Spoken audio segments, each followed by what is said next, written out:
Welcome back to Paper Craft Time. Today I'm going to show you how to make an ocean scene on this paper plate.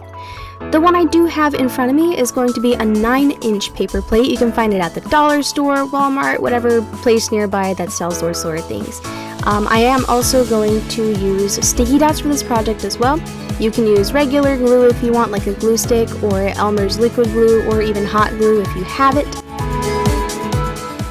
Here I am putting on the seaweed. We do have it in all different colors, so we have it from green to red to purple, really any color of the rainbow you want. These seaweed pieces are 5 inches, if you were curious.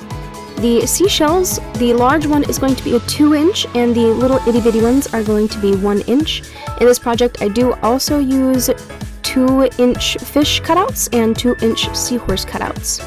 And then I did also use watercolors. The brand can really be anything. It doesn't have to be super fancy, as long as you can paint your plate.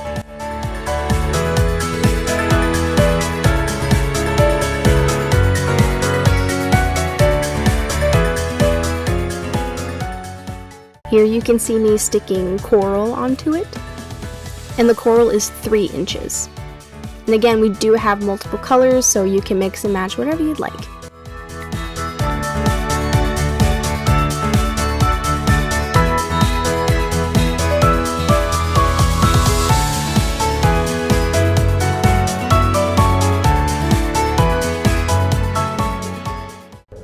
And then I'm just going to give it a good shake here to show you that everything still stays in place.